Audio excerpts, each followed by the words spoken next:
and start recording. So I think we're going to miss a few people tonight. Again, if you're ever going to miss a Zoom, please go ahead and email me in advance and let me know.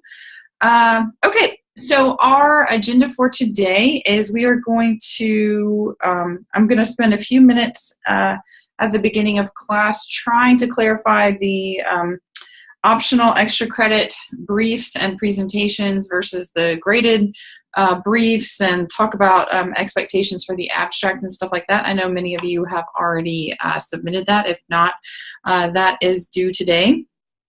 So I'll clarify that, and then we will go over the lecture for this week's unit on discrimination and oppression. And we won't get through the whole thing, but I definitely want to make sure that we have some good discussion. It's a really important topic that I know you all probably have spent time on in other classes, but from a policy standpoint, it's important for us to touch on as well. And then we will have office hours as usual from 6:30 to 7, where I will stop recording and you guys can ask any questions that you like. So wanted to, well, before I go into kind of reviewing the course outline and expectations for the next couple of weeks, are there any pressing questions or concerns about anything before I get into that?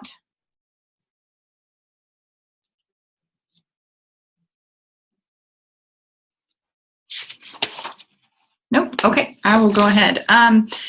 As you all know, the quiz 2 was posted a couple weeks ago, and I noticed that a lot of folks took quiz 1 and then like no one took quiz 2. So I think a few people have taken it thus far. Those who have taken it, at least that when I looked, I think yesterday or the day before, the vast majority of everyone who took it did way better than the first quiz. So if you're scared about taking quiz 2, know that your peers did very well, and there was definitely an improvement overall with the grades.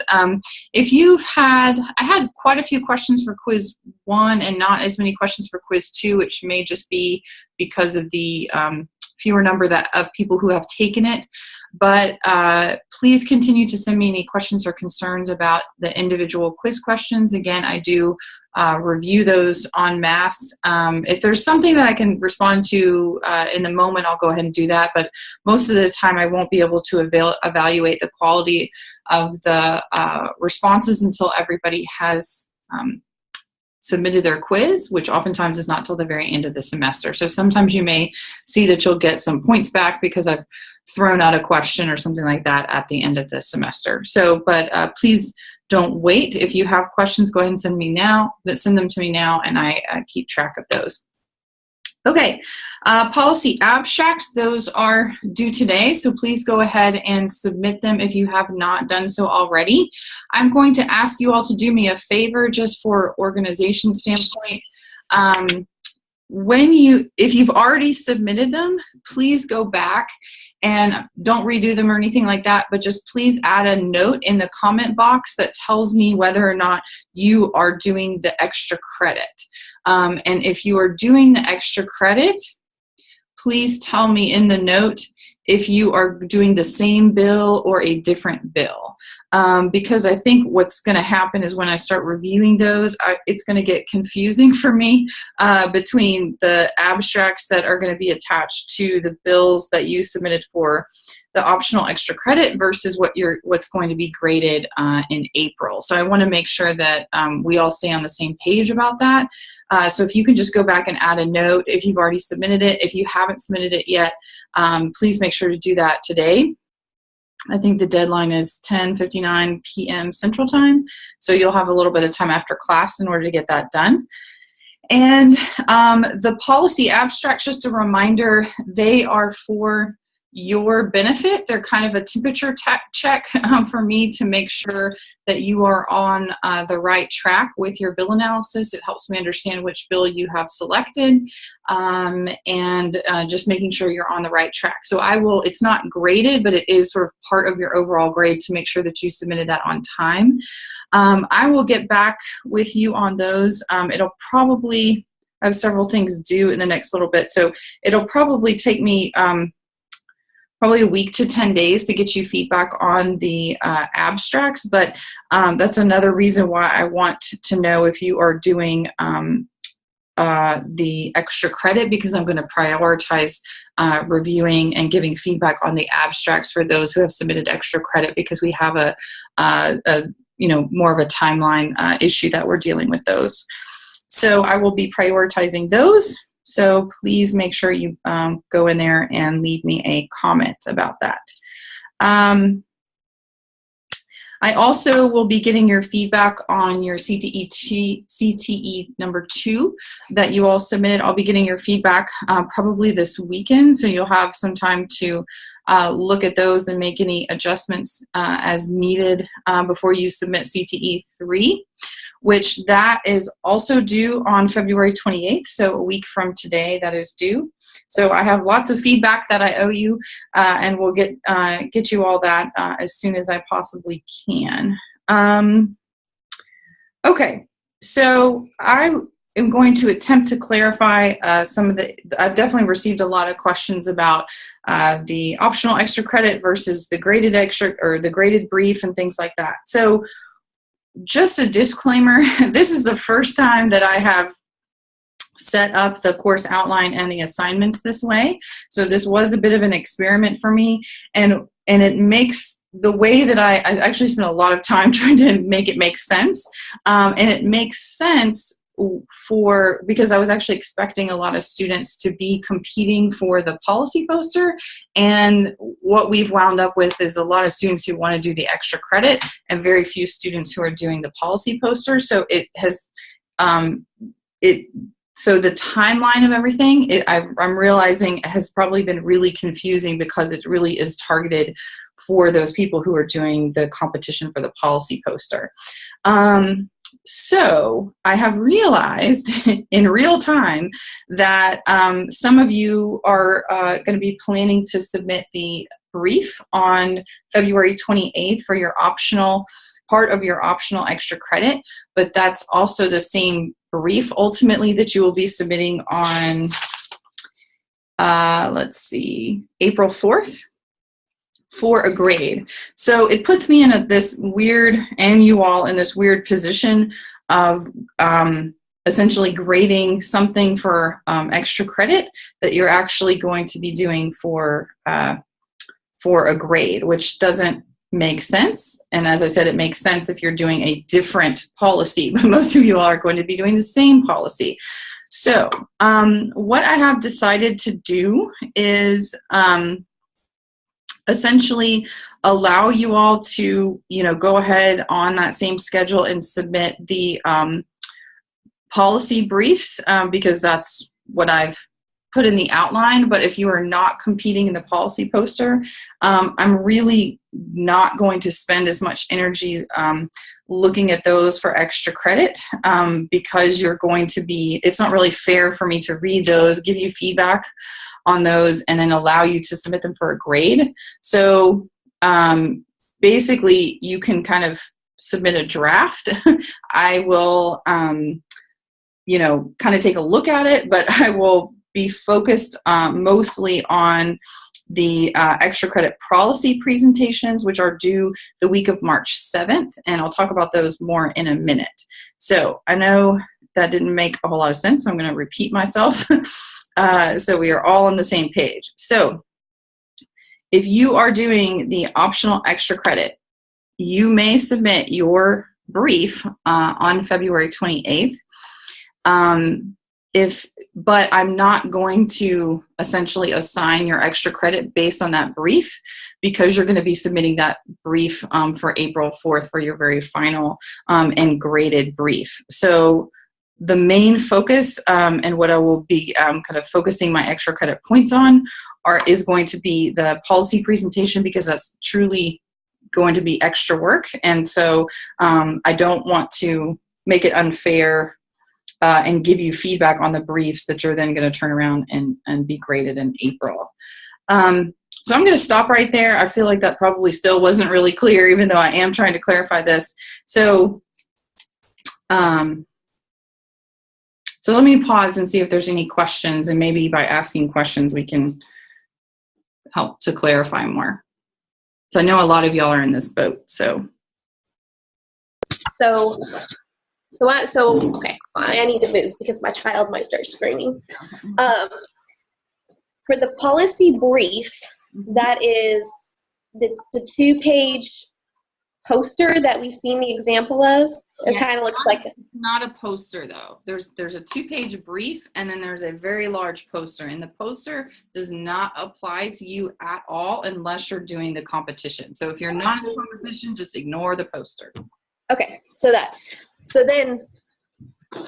the extra credit policy, you want to see the 2-page brief that we see the example of, and then I know you want to see the paper that you want us to do. I think that said in the syllabus that wasn't turned in for credit. It was just No, you don't have to turn in the paper unless you really want to for feedback. But at this point, it's getting a little squirrely, so I would really prefer you not to submit your paper. The paper is for you to complete in order to do a very good job on your brief. If you try to analyze a bill and then just develop a 2-page brief without going through all of the required components that are in, I believe it's on page 50 in your text. Yeah, it starts on Spotlight 3.1 on so pages 50 and 51 is where it really starts to get into all that. And then all of that in chapter 3, getting into economic feasibility and research and policy descriptions and all of that, answering all the questions that are in this model on page 51. If you don't go through all of those steps in advance of trying to create your 2-page brief, your brief is going to be very lacking because you're not going to know what is appropriate for you to include in your brief without having gone through the full policy analysis process. That's another reason why if you do it now and you do all that work now, that it's extra credit, because it's truly extra. It's a totally expedited time frame for y'all to get through all of this so quickly. It's another reason why I haven't added any additional content for the next couple of weeks so that you could be focused on getting that work done and getting that in so quickly. So typically it's about an 8 to 10 page paper for you to go through the full policy analysis process, but I don't need you to turn in that paper. I just need you to focus on the brief and the presentation, and as far as extra credit goes. If you're not doing extra credit, all you have to focus on is again, completing the full policy analysis process on your bill, watching it, especially if it's in the legislature right now, and then submitting your final brief to me for a grade on April 4th. So just to clarify what you said earlier, for our grading process for the extra credit, you will mostly grade us on the presentation that we give you. And then for our actual policy analysis, you will grade us on the policy brief that we turn in. Yes, on April 4th.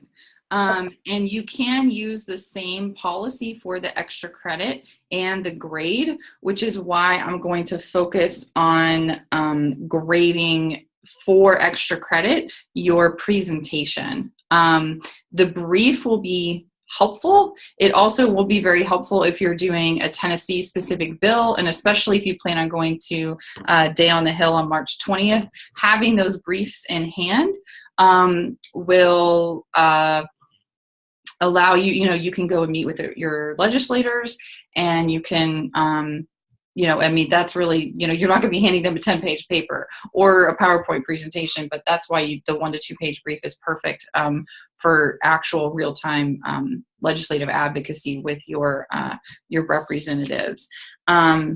And that's extremely valuable for you all to complete, whether you're in Tennessee or Illinois or Wyoming, or and especially if you're in session right now.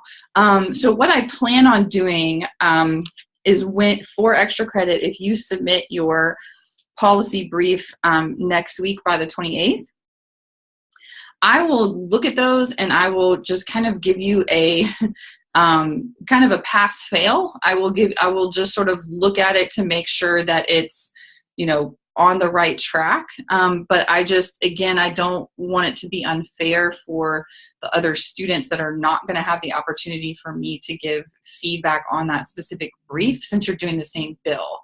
So that's where it's like it's put me in this weird spot that I wasn't expecting. And again, I apologize for that being confusing. I'm really trying to focus on equity and fairness across all of the students and all of the work that you're doing. So I will kind of give it a nod, but I will focus on the presentation because that's truly separate and apart from anything that that any of the other students are doing.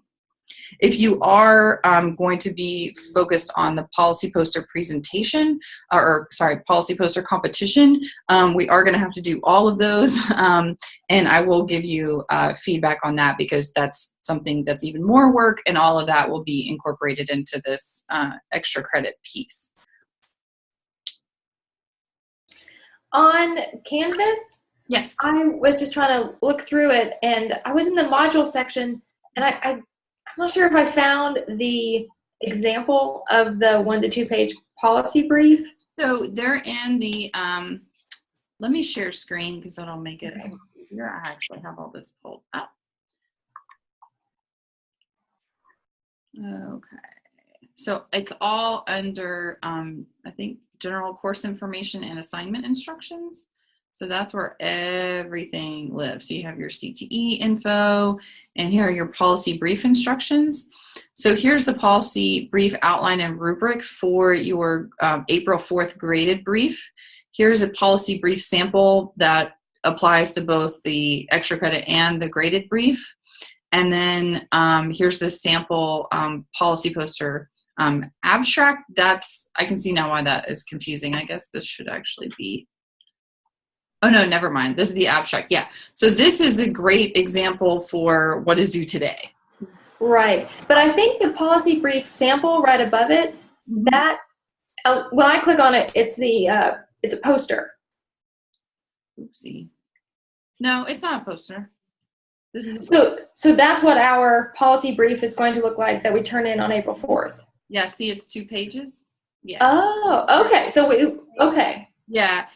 Sorry. I can see how that is confusing. Just make sure that you follow the rubric. That's really key because they're not, it's not always one-to-one. And some of what you include is going to be unique and specific to the bill that you chose. Sure. But it's typically going to have all of these sections. So let me pull back. So I can see why that might have been confusing because that was the same one as the poster. So that, which is, you can see how kind of big this is. Actually, yeah. Let me download this so I can, yeah. So see, this is one very large poster. Okay, thank you. That makes sense. It has many of the same components, but this was very specific for following the rubric for the policy poster competition, which I don't have control over. So I've kind of amended the brief a little bit because the policy poster competition doesn't include the brief. So. Okay, thank you. Okay. Okay, yeah, I can see how that might have been a little confusing. Yeah, so I tried to, so here's the, extra credit info. And so this is the rubric that you need to follow for the presentation. I don't think anybody's working in a group, but if you are working in a group, you'll need to fill that out. If not, then obviously you don't. And here's the score sheet for the presentation that I'll be using for your extra credit. Okay. Does that help? This is like clear as mud. Have I made it worse? Okay. So my last comment about the extra credit is that on the outline, it says that in week 8, the week of March 7th, that your optional extra credit policy presentations are due.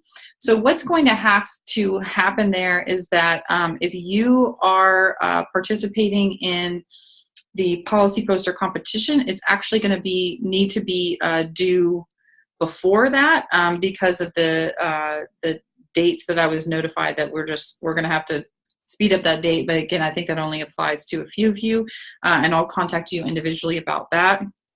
But just if you're just doing the extra credit, it can be due that week by March 7th.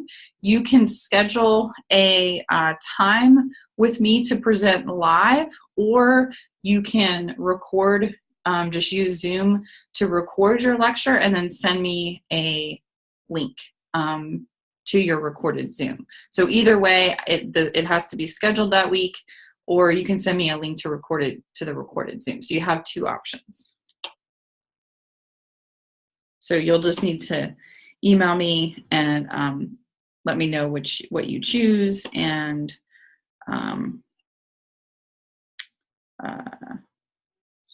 okay, does that make sense? We good to go on that? Okay.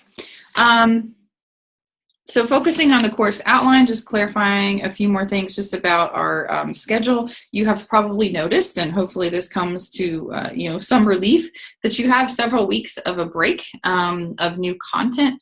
This will give you options to spend that time doing the extra credit or finishing up the extra credit, and working ahead on your completing your quizzes if you haven't done that. And your CTE 4 is due on March 21st. So that same week as NASW Day on the Hill, you do have several chapters that are going to be due, and CTE 4 is due, and then it's recommended deadline for quiz 3, which will be posted prior to then. And also wanted to remind you that after today, our next Zoom is not until March 28th. I know you, on the front of the syllabus at the top, it says that we have a Zoom on March 7th, but I have opted to take that out and move that in favor of a Zoom on March 28th. And so after tonight, we only have 2 Zooms left. We'll have a Zoom on March 28th and April 18th. Yes, that is it. So, and all of that is on the course outline, so that will help you follow along. Also, after Unit 9 on March 21st, which has another 3 chapters, we're going to be covering a massive amount of content kind of after spring break. But after that week of the 21st, we go down to just a chapter a week. So if you're trying to kind of think towards the end of the semester and planning and maybe other assignments that you have going on, it should start to feel a little easier for this course, because it's just the reading is just 1 chapter a week, and you just have your brief due on the 4th, and then a couple of more CTEs and quizzes. So hopefully that will just kind of roll along and not be as intensive. Okay, so that's it for my review of the course outline and clarifying all that. Are there any other questions before we get started on our lecture?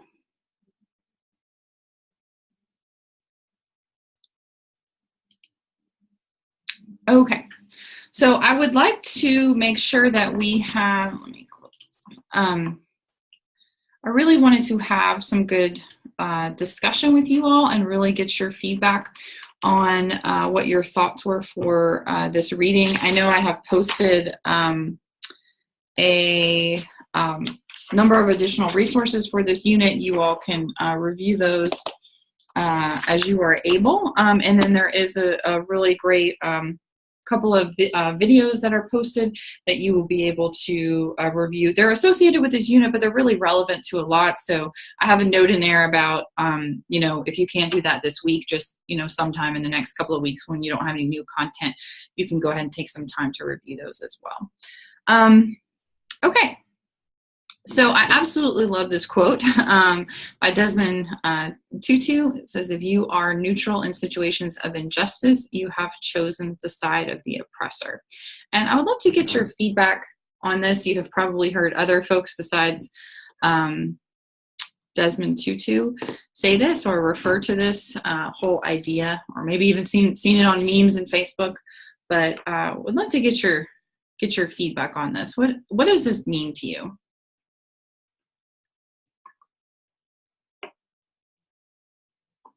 Well, for me, I think it means that if you see something happening and you don't say anything, you're just as guilty as if you were actually committing, the injustice. So if you see something happening and you don't stand up for the person who's being oppressed, then you are as bad as the oppressor. Yeah, we're kind of complicit, right? Just by standing by, it's kind of like the whole, are bystanders truly innocent? If you're sitting there watching something happen and you're not intervening, it does mean that in some way you are contributing to that, example or issue of discrimination or oppression. Yes, absolutely. Let's go. So these are objectives for today. Like I said, we're not going to get through all of the slides, but I wanted to, at least get us starting to talk on this. So there are, and this was, in chapter 4 for the reading for this week. So there are a number of forms of discrimination. We're going to talk about as many as we can in the next 30 minutes. But are there any forms of discrimination that you all have seen or experienced or read about or researched that are maybe not listed on here? Do you see anything that's missing? I'd say age. Age? Is that what you said? Yes, age. Yeah.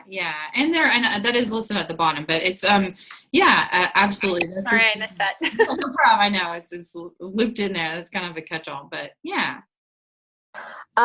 Background, such as criminal background. That's a great one. Yeah, absolutely. There's a lot of policy related to criminal backgrounds, and yes, that is very that population of people is very actively discriminated against on a number of levels. Yes, good. Any others?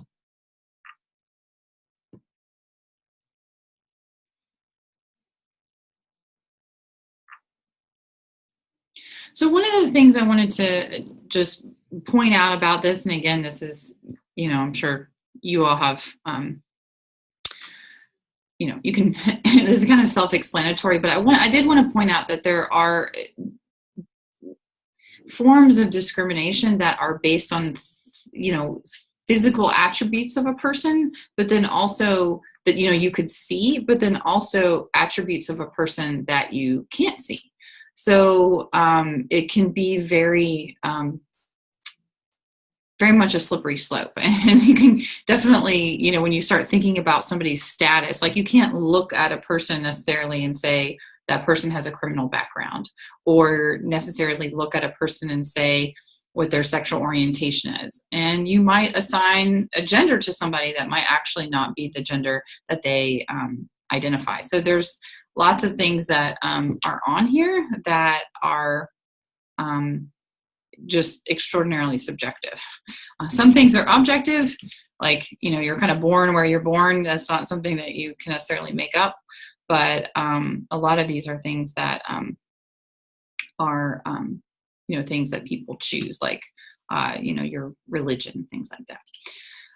So what is discrimination? I know there's a good definition in the book, but how would you all define this? You just one example of just kind of your own, from what you've read or researched before. How would you define discrimination?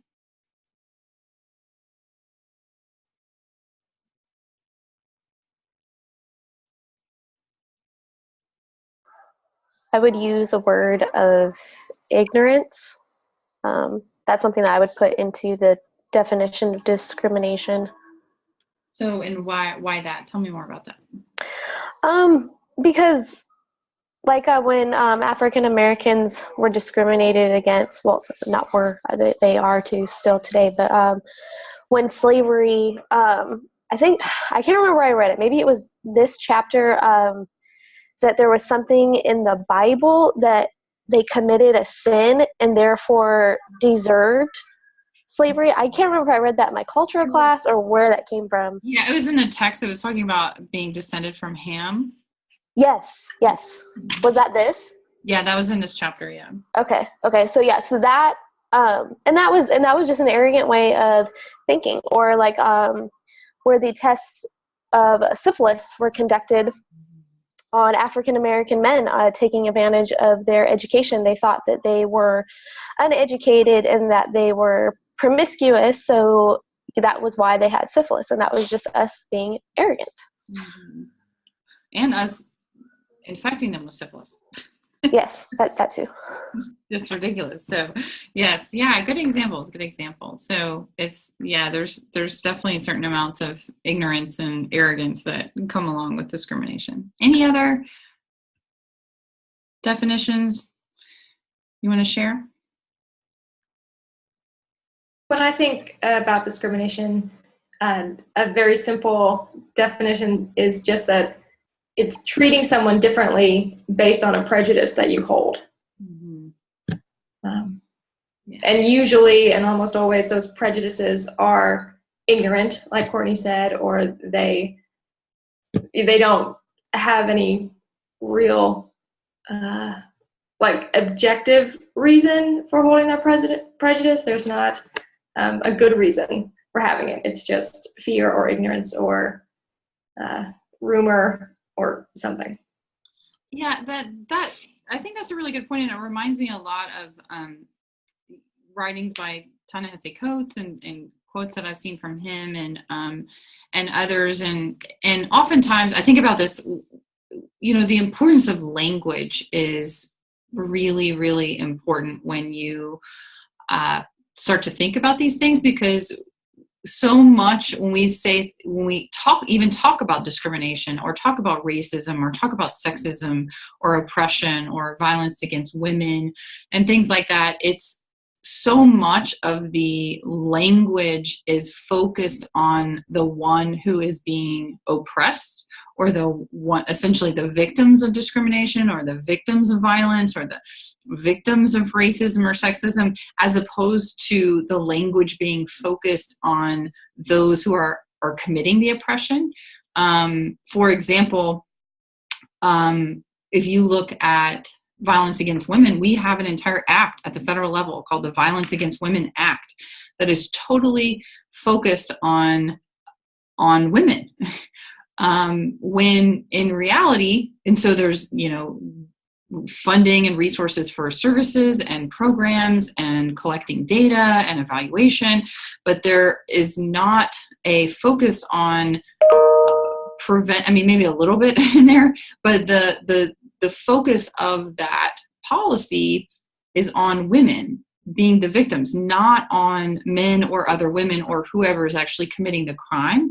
And so when you really take a step back and look at this from a macro perspective and from a policy perspective, drilling down to what the language that is being used in all of the policies that are trying to address discrimination or that perpetrate or support or engender discrimination, so much of it is focused on the victims of it, not on those who are actually committing the oppression, who really are truly the ones who have the most power and responsibility and authority in actually, ending discrimination and ending prejudice and ending racism and sexism. So it's really interesting to me that I feel like that is a major part of what you were just talking about. So the definition that the text talks about is discrimination in terms of making a distinction in favor of or against a person based on the group, class, or category to which that person belongs, rather than on individual merit. So I think we have talked about some of those examples, but let's go to the why. So we've kind of talked about the what. So what do you think, why do you think discrimination occurs? We've heard prejudice. Are there other, and ignorance, are there other thoughts or theories that you all read about? I would maybe say fear sometimes can be a cause for discrimination. In what way? I just feel like one of the big reasons why a lot of people react negatively is if they're afraid of something that's different than them or that they don't understand. So they kind of try to make it, put it in in a box that they can understand, And which can sometimes leads to that discrimination. Yeah, and can control, right? I mean, because we, if we're afraid, we tend to want to fix that and eliminate it, eliminate the source of that fear in some way. So, yeah, it's kind of if you remember back to 513 in neuro, that's like our lizard brain taking over and our HPA axis. Whenever we're afraid, it totally shuts off our ability to reason.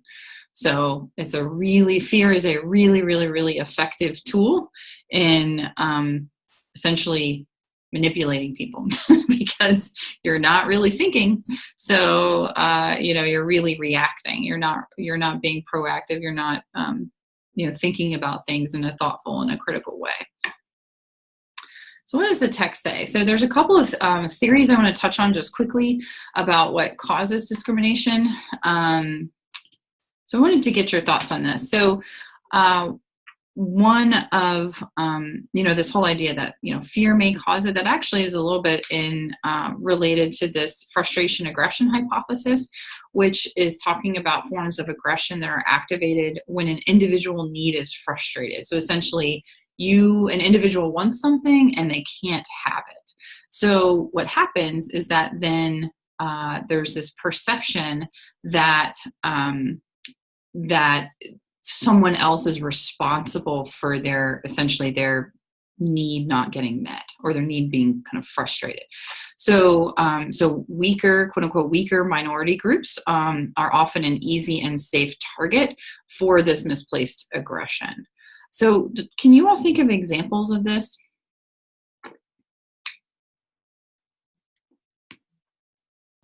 I feel like I was just having this conversation with my husband, but we were talking about how when it comes to immigrants, a lot of people want to use the argument they're stealing our jobs, but really, are they? In a lot of examples, they wouldn't be stealing the job. They're doing a job that maybe a person hasn't done, but then people use that as an excuse to discriminate against. Right. And there's really at least that I have seen so far. It could be, there might be something credible out there that I haven't seen, but and what I have seen, it's just simply it's not an accurate or viable argument when you really look at the data. This whole idea of stealing jobs, the jobs either aren't here, they've left, or a lot of times companies are having to bring people from other countries in to do a job that people who are born in America and have not immigrated are simply unwilling to do. And they literally cannot find people in their community to do those jobs, especially in agriculture. So yeah, that's a really good example. Are there others?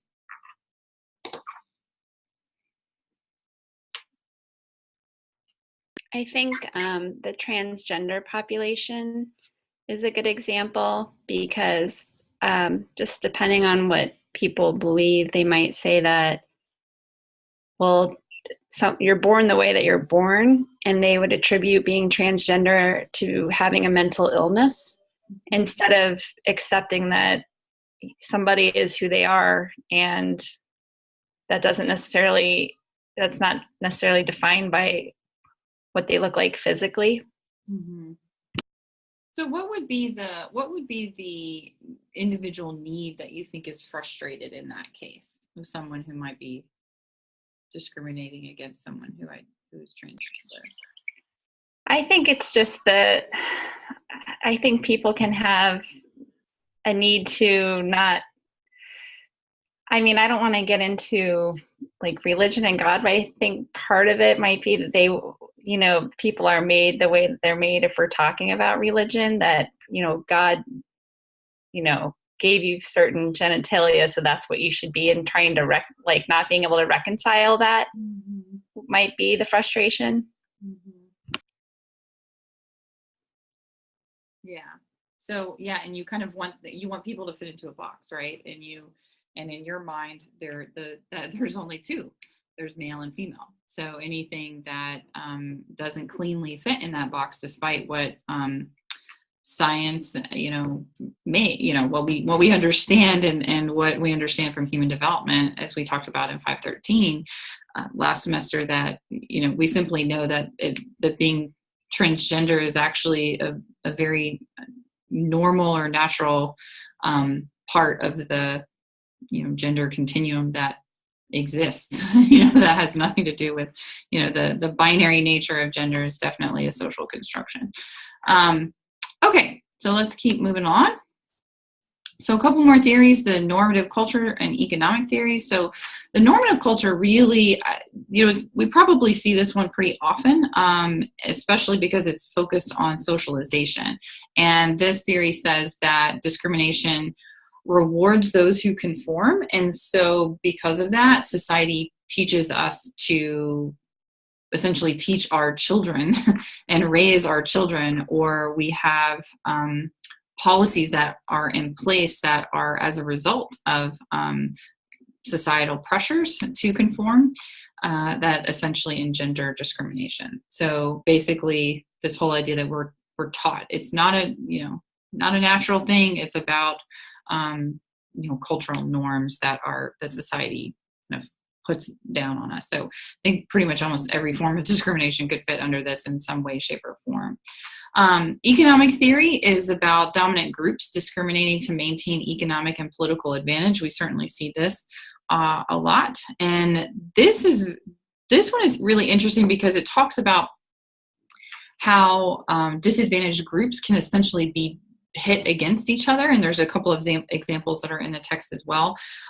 So like this example says, pit stigmatized groups against each other. So employers can suppress wage demands by threatening to replace workers. Some of that might have to do with, fears around immigrants taking jobs as well. But what other modern examples do you see about this, about kind of dominant groups discriminating to maintain an economic or political advantage?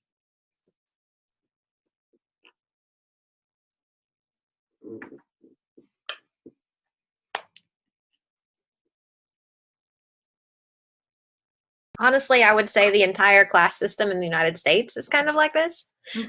So what do you mean by that? I feel like the top 1% or whatever percent, they want to sort of pit middle and lower classes against each other. So I feel like that's a lot of the reason why people that are in the middle class start to believe that, if somebody's in the lower class, they're lazy, they don't want to work, they want your money. So you go and work, and then you give them part of your income, your tax or whatever, and it gets people into that mindset where they're like, well, those people just don't want to work, but I have to work for what I get, and I have to give them some of what I get, and it pits us against each other while the top 1% is just living the dream.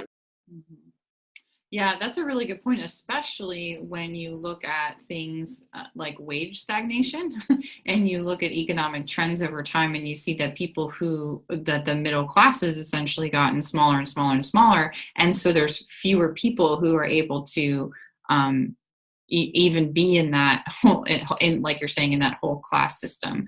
And so then you've got this larger segment of the population that is truly poor, even more people who are under the federal poverty line, and and fewer people who have means. It's just the makeup of our society economically has changed drastically over the last 30 to 40 years.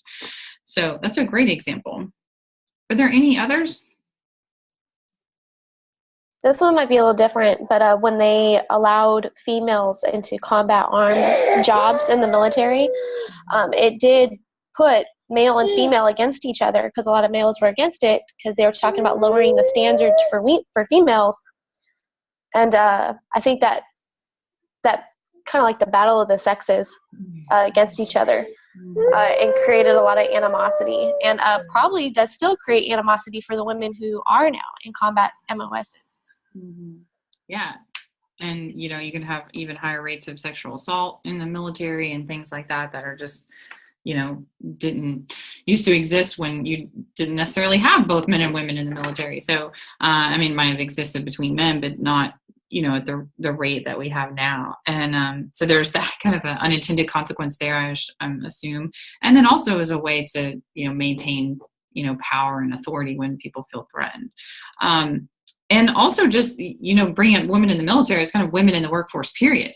Women didn't used to be in the workforce in the numbers that they are now. And even if you look at things like graduation rates for when you're looking at education data, and you can see that there's more women who are graduating from undergraduate and getting their undergraduate education at more than men. So there might be more threats with that on any number of levels.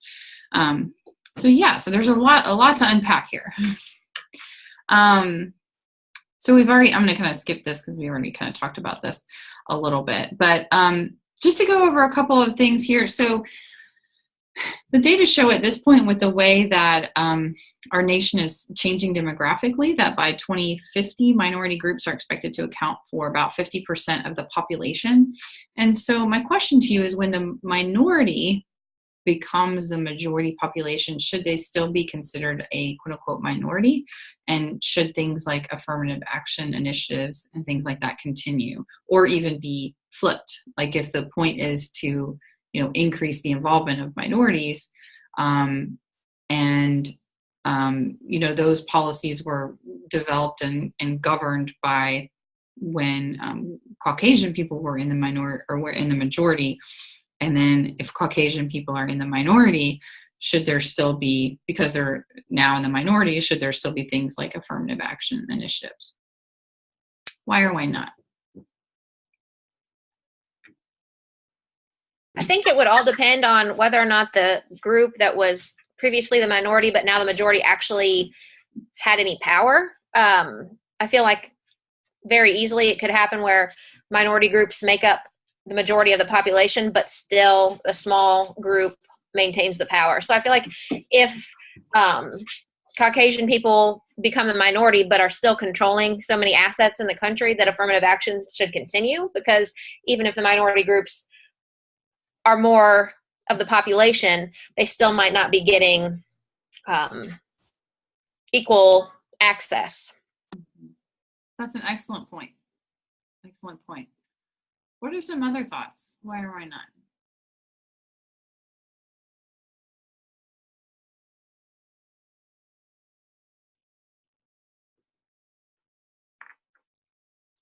I guess Abby about summed it up. So moving on to racism. So the definitions around this are essentially that racism is discrimination against and prejudicial treatment of a racially different minority group. I want to focus on that minority issue too, because a lot of people think that, you assume that there's this thing called, reverse racism, that someone in a minority could be, have, racist attitudes or feelings towards a different racial group, or the racial group that's in the minority. So essentially African Americans being racist towards white people, or Latino Americans being racist towards white people, or any one of those combinations. And the true definition of racism is about that majority versus minority treatment. So it's not technically, if you're being really focused on semantics, it's not technically possible for someone in a minority group to be racist towards someone else. You can certainly have bias and you can certainly have prejudice, but technically speaking, you cannot have, be racist because you're not in the majority group. There is also institutional racism, which you all are probably pretty familiar with, but this is a pattern of racial discrimination that is strongly entrenched in society.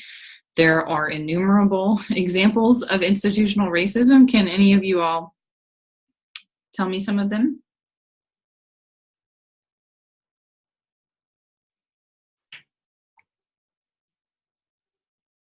I'd say one of the newer ones would be people who are anti-Islam or anti-Muslim.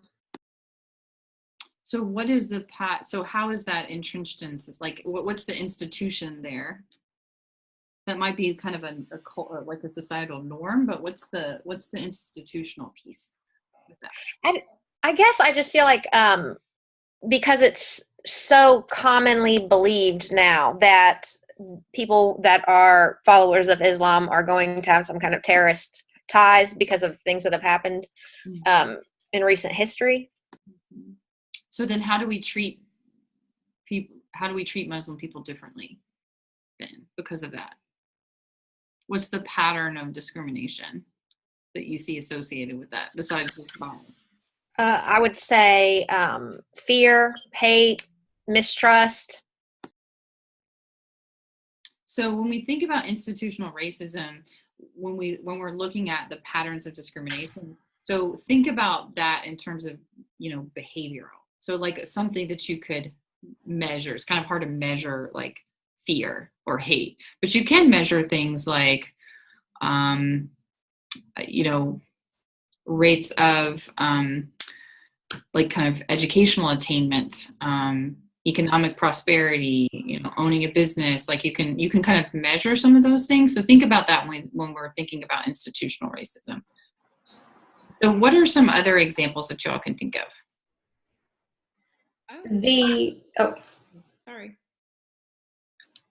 Sorry, didn't mean to cut someone off, but I was thinking the police.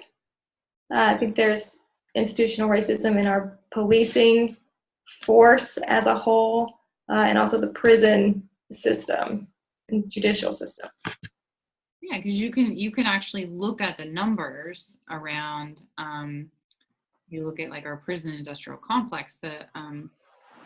That documentary 13th is an excellent. I'm trying to get access to that for you all. I'm not sure I'm going to be able to do that by the end of the semester. There's lots of rights around that for Netflix, but that is a fantastic documentary that really, really, really articulates in great detail with a lot of research and data as well as interviews. That talks about the disproportionate numbers of minority, both youth and adults, in our criminal justice system. So it's very clear, like that would be a very clear example of how there are policies in place at multiple levels that drive that disproportionality, which is essentially saying that we have higher percentages of people of a certain race or demographic that are, in the criminal justice system that far exceed what we would expect just looking at just regular census numbers. So. Can I ask a question about the previous slide? Sure. So you said that reverse racism isn't really a thing because it's in the definition of racism, it talks about the majority discriminating against the minority. Yeah.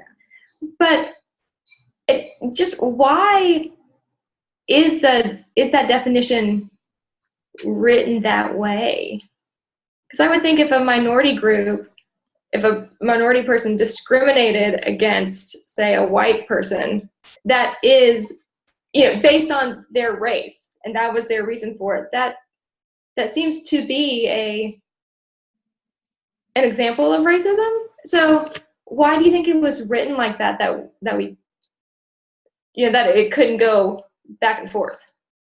I think that's a really good question. I'm sure it's a question that a lot of people have. And I mean, it like I said, it kind of boils down to semantics. So, I suppose there is a definition, and then certainly you could look it up, right now, and it probably would read both ways. But when we talk about racism, especially within the context of institutional racism, it's very difficult to have strongly entrenched patterns of discrimination that are, from a minority to a majority racial group, because you just simply don't have the power and authority to have basically made those controlling decisions, to have passed those policies, and to have, make, economic, or decisions that affect entire populations of people economically that have happened in the past and that have caused, extraordinary, poverty and racial injustice in our country. So technically speaking, yes, you could be African American or, Hispanic or Latino or, any one of the minority races and have sort of discriminatory or prejudicial beliefs or biases towards any other group. So Latinos towards African Americans. I mean, so yes, technically that's accurate, but when we're really thinking about social welfare policy, especially, it's important to understand that there is this difference that's critical for our work as social workers, that is about this majority of persons in power who happen to be white, and we're strategically white, making decisions at very high levels that impact minority groups, and that, so you do have this kind of entrenched country that simply wouldn't be possible otherwise. Okay, thank you. That does make sense. Okay. Yeah, especially looking at a larger level. Yeah, thank you. It's definitely a valid question. So what are some of the ways that racism manifests itself? Lots of these things, resource allocation, healthcare and education, hiring, firing, promotions, transportation, housing segregation, and these are all things that can be measured. Discrimination by judicial and law enforcement agencies, as we've seen, and even stereotypes. There's also issues of,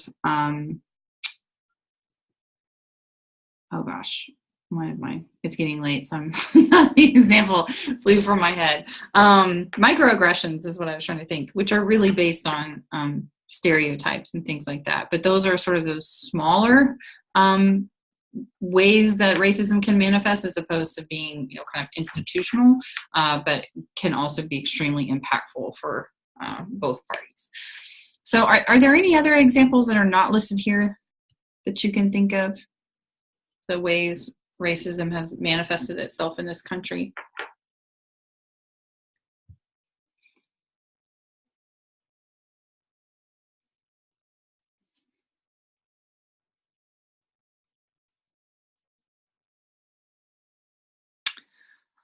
One way might be, housing segregation is one thing, but there's also, there were laws on the books that actually prohibited banks from lending money to people in predominantly African American communities that existed for decades and decades and decades. They would actually draw red lines in neighborhoods, and so you could not get a home loan if you lived in a certain community, which was essentially an African American community. So that goes kind of above and beyond this whole idea of housing segregation. It's actual, institutional discrimination of populations of people that prevented both the development and the transfer of wealth within families, which has major impacts over time for things like resource allocation in education and property tax values in certain neighborhoods, which of course go to fund things like local schools, and so there's a huge domino effect there. So we kind of mentioned this. Talked about the middle class earlier. There really is no definition, no real kind of consistent definition of middle class, and specifically as it relates to African Americans. In 2010, there really weren't significant differences between white and Black high school graduation rates. But we do see some differences in over 80% age 25 and up for high school graduates, and nearly 20% had at least a bachelor's degree. With Hispanic families, 53% were homeowners back in 2006. I'm not going to go over all of these statistics, but some are listed here. And as we kind of talked about, kind of going back to 513, infant mortality rates are more than twice that of white babies when we're looking at African American children or infants. So that is an absolutely huge health disparity that is caused by a huge number of different things. And then also you have things like they're 6 times more likely than whites to be murdered, at least in 2008. and there is a greater income gap between African Americans and whites. And so that's some of what we, is kind of how this manifests as a data level when we're looking at things like housing and discrimination in education and promotions and income disparities and things like that. So there's more data here that you all can review. So one of the things that's important, the U.S. Census Project, I'm still trying to review what this latest change to the census will yield. I don't know if anybody has had a chance to really review that, but did you all hear about the new changes that are coming to the U.S. Census Bureau around how they're going to track populations, specifically Latino populations in the United States? I actually was having this conversation with a client in my fieldwork the other day, and it was really interesting because he was filling out an application, and strangely enough, there was not an option for even Hispanic or Latino on it. So we got into this conversation, and he said that even if there was, he identifies as Mexican American and wouldn't want to even check off a Hispanic or Latino box. Mm-hmm. So I had learned about the change in the U.S. Census and how they're defining ethnicity and race. And so we just got into this huge conversation about the differences. And I think especially for the Hispanic, Latino population, they're all thrown into just this one box. Yeah. And there's so many different ethnicities. I think you had on here, there's 22 different ethnicities represented just for that one label. Where did I have that? I know I had that in here.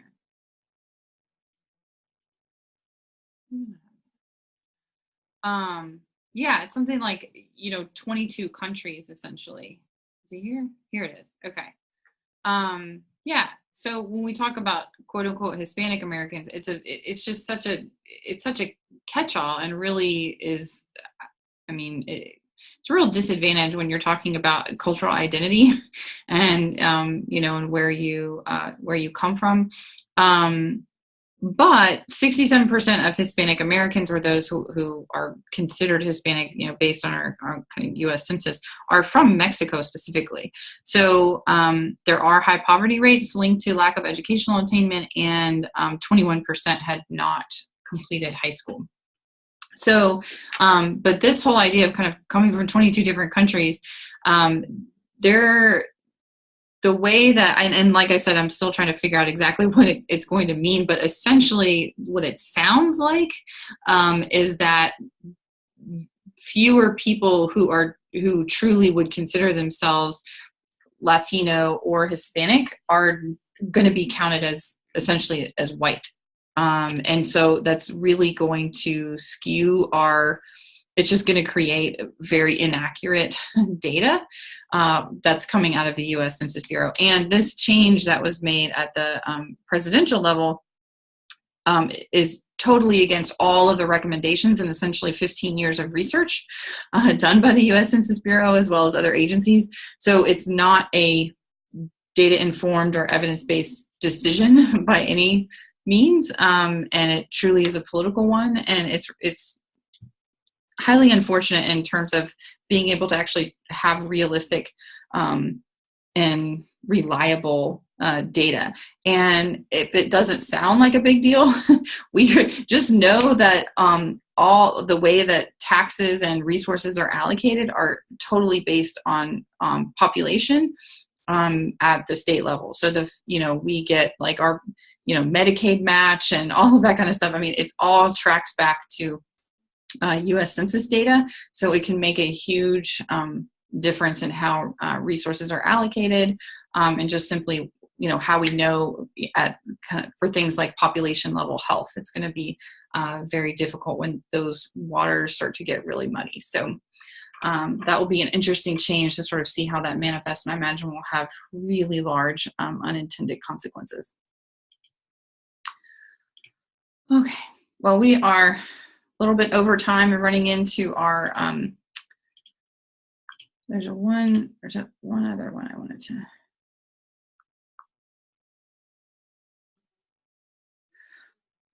This is a very hot topic right now, so we'll just stop on here.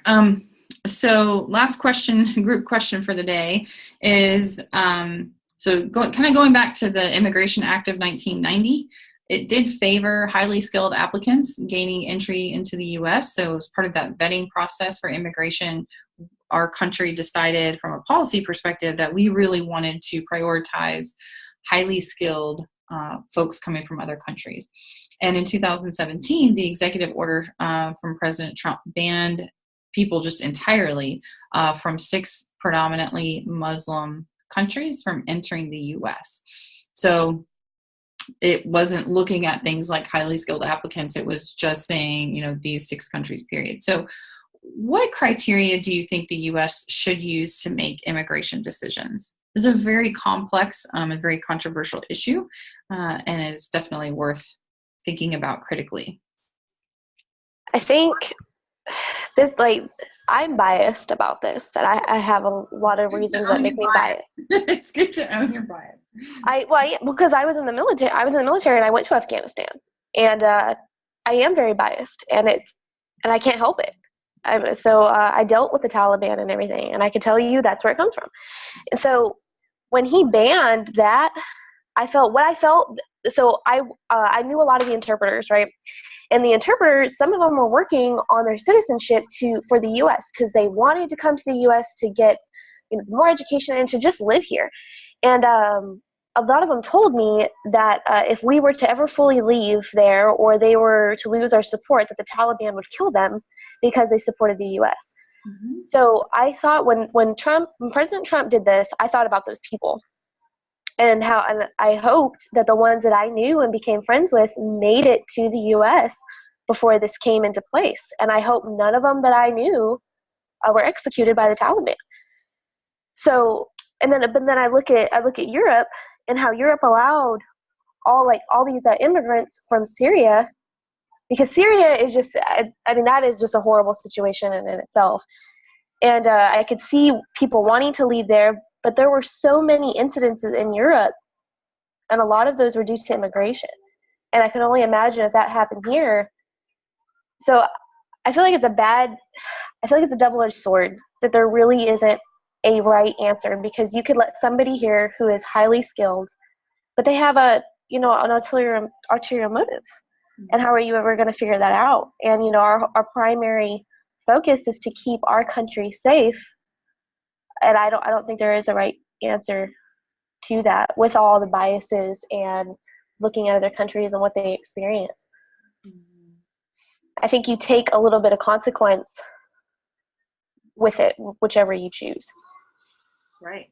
And if we kind of going back to our, the first time that we, our first class, thinking about policies and the value statements that are present and relevant with every single policy, it's like, what are those values that are showing up in our immigration policies today versus in the past? I mean, we used to, in past wars and stuff, we rounded up everybody from Japan and put them in essentially concentration camps, and, quarantine and segregated people. We have a very, very,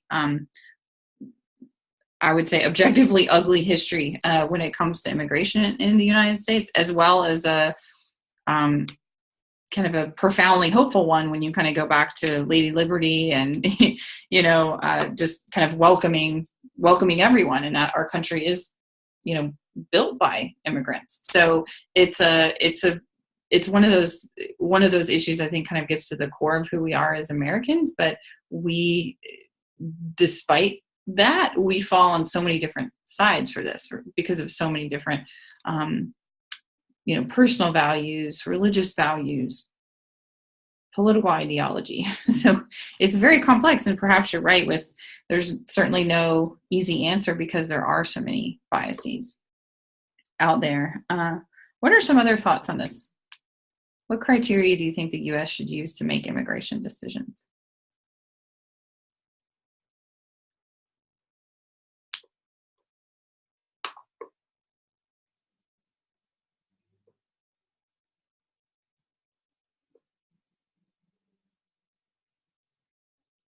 Courtney was brave and put her biases out there. Who wants to join her? being candid in our safe space. I'll try. So this is like Courtney complex for me because I am the daughter of immigrants from the Caribbean, however you want to say it. And it is complex, and I'm married to a military member, so I get kind of Courtney's perspective. But I think my biggest fear, it's not really a criteria, is that I feel like we're operating out of the fear mode now, and I feel like not letting anybody in is not the solution either. And so I don't know, asylum was always one that, if you could apply for asylum and then, if it's a valid case, you could be let in. I just feel like operating out of fear, like we mentioned, and earlier in the conversation, is not the solution. But I don't know. It is complex. I know I'm uncomfortable. I know the opportunities, the United States has given to my family, and my parents are from Barbados. So, and they came in the 80s, and now they're naturalized citizens. And so it's a different kind of world today, immigration wise, in terms of that process. But I don't think operating out of fear, that I feel like, personally, my opinion, that I feel like kind of how we're operating with the entire issue of immigration is the solution. I'm not sure kind of the detailed process. I know it's a very long process, and I know the different steps and applications, et cetera. But I just feel like the humanity and the compassion part of it seems to have totally, gone out of the, it's just gone by the wayside. And that might be kind of naivete, but it just seems like that part is missing from this whole conversation. I don't know if that's the right way to answer that question, but it's just a thought. I don't know that there is a right. Thank you, Crystal. I don't know that there is a right way to answer this question. I think that's why I put it out there for consideration and thought. And it's just, I think it's also a really helpful reminder, just in the two different perspectives that we've heard tonight, that when you take a step back and you look at social welfare policy from a macro perspective, from this kind of big picture, 30,000 foot perspective, things are so complex. So much more complex when you have a country of over 300 million people.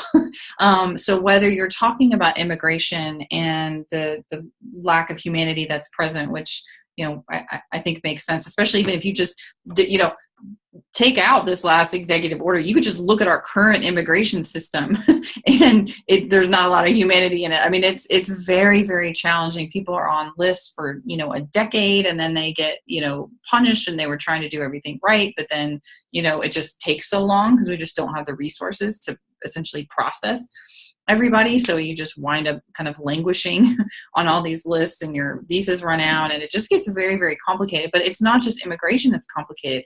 Our entitlement programs are complicated. The way that Social Security right now is, funded and operated, and Medicaid is complicated. Our, criminal justice system and mental health systems and education systems, they're all highly, highly complex, and it's not easy. And sometimes there are, multiple strategies that you can take that might be better, but you're just simply not able to because of resources and financing. So many times we're in the social work field, we wind up being in these situations that can be extraordinarily frustrating because they are so complex. And I think that it's helpful, even just kind of taking a step back and thinking about our own selves. And as you all walk through this arena, is that just when you do get frustrated, because ultimately you will, I can guarantee it, you will get frustrated by some policy somewhere, is to think about what you can do individually to create change, and also have some compassion for those that are in the positions of having to make policy decisions. As someone who has been in that position and worked with people who have been at high levels and policy making decisions, it's, they're all human. We're all human. It's very difficult, and especially when things get overly politicized. So, well, I'm going to stop there, and I will stop sharing. So are there any last kind of parting thoughts or questions about this topic? I know, we always have limited time, so we're not always able to get to everything, but this is a really, really relevant and critical issue for our work in this field. So just want to see if there's any other final questions or comments.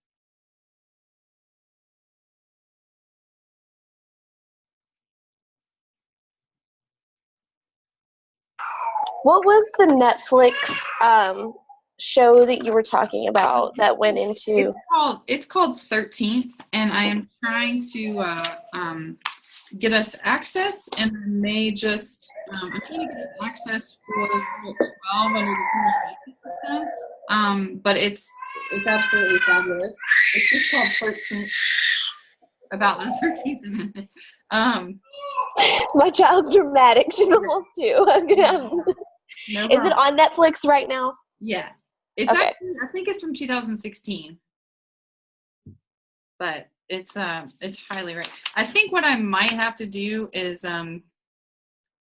somehow play it and record it, because they don't have licensing, but I happen to have Netflix, so but it's extraordinarily worth watching. It's very educational. Just an incredible, it just kind of explains everything. If you ever had a question about our current justice system, it pretty much explains how things are. Any other questions? Okay, well, I'm going to go ahead and stop recording. I hope you all have a wonderful evening,